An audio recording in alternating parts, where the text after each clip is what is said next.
FIFA ലോകകപ്പിൽ ഇംഗ്ലണ്ടും ക്രൊയേഷ്യയും knockout ലക്ഷ്യമിട്ട് പോർച്ചുഗൽ കൊളംബിയയെ നേരിടുകയാണ്. അർജന്റീന ജോർദാൻ മത്സരം രാവിലെ 7:30. അർജന്റീനയുടെ ആദ്യ 11-ൽ മെസ്സി ഇല്ല. അനിൽ വാസുദേവ് ചേർന്നുണ്ട് വേൾഡ് കപ്പ് ഡെസ്കിൽ നിന്ന് വിവരങ്ങളുമായി. Anil, good morning. ഒരു വശത്ത് കളി പുരോഗമിക്കുന്ന മത്സരത്തിൽ നിന്ന് തുടങ്ങാമെന്ന് തോന്നുന്നു. പോർച്ചുഗൽ കൊളംബിയ മത്സരത്തിൽ പോർച്ചുഗൽ വിയർക്കുകയാണോ?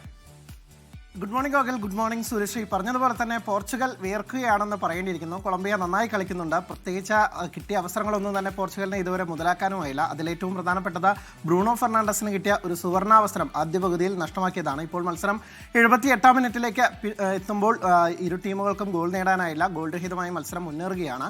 ഈ ഒരു മത്സരത്തിൽ ജയിക്കണം പോർച്ചുഗലിനെ സംബന്ധിച്ചിടത്തോളം. കാരണം ഗ്രൂപ്പ് ചാമ്പ്യന്മാരാവണമെങ്കിൽ അവർക്ക് ജയം കൂടിയേ തീരൂ.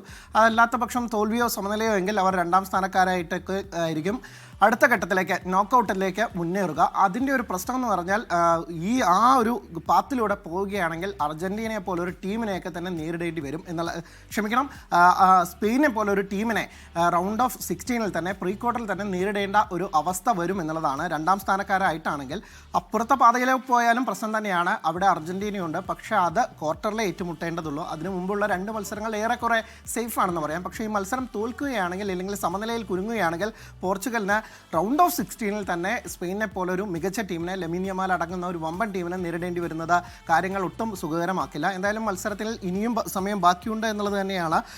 80-ാം മിനിറ്റ് എത്തിയിട്ടേ ഉള്ളൂ. ഇനിയും 10 മിനിറ്റുള്ളിൽ ഒരു ഗോൾ അടിച്ച ഗ്രൂപ്പ് ചാമ്പ്യന്മാരായി മുന്നേറാം എന്ന് തന്നെയായിരിക്കും പറങ്കിപ്പടയുടെ ശ്രമം, അല്ലെങ്കിൽ അതിനായിട്ടുള്ള ശ്രമങ്ങൾ തന്നെയായിരിക്കും ഉണ്ടാവുക എന്നത്.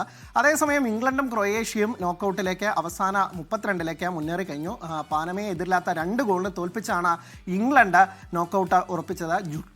ജൂഡ് ബെല്ലിംഗ്ഹാമും ക്യാപ്റ്റൻ ഹാരി കെയ്നുമാണ് ഗോൾ അടിച്ചത്. ക്രൊയേഷ്യ ആവട്ടെ അവരും 2-1 ജയത്തോടുകൂടി ഗാനയ്ക്കെതിരെ നോക്കൌട്ട് ഉറപ്പിക്കുകയാണ് ഉണ്ടായത്. ഗ്രൂപ്പിലെ 2ാം സ്ഥാനക്കാരായിട്ടാണ് അവരുടെ മുന്നേറ്റം. പീറ്റർ സുസിച്ചും ഒപ്പം തന്നെ വ്ലാസിച്ചുമാണ് ക്രൊയേഷ്യക്കായി ഗോൾ നേടിയത്.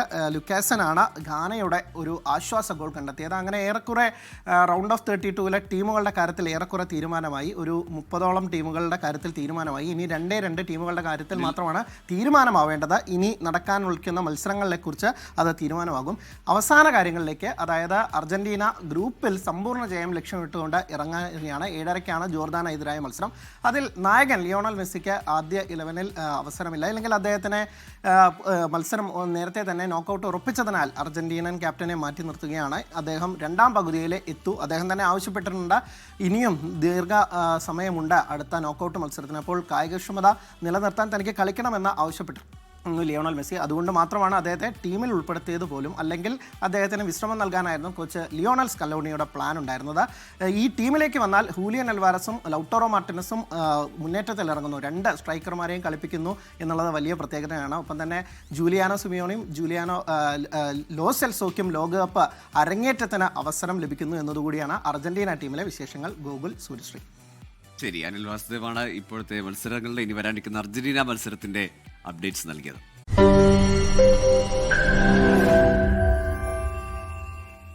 ലോകത്തെവിടെയായാലും ഏത് സമയത്തും 24 വാർത്തകളും ഓഗ്മെന്റഡ് റിയാലിറ്റി പാക്കേജുകളും എക്സ്പ്ലെയിനറുകളും വിശദമായി കാണാൻ ഞങ്ങളുടെ യൂട്യൂബ് ചാനൽ നിങ്ങൾക്ക് സബ്സ്ക്രൈബ് ചെയ്യാം.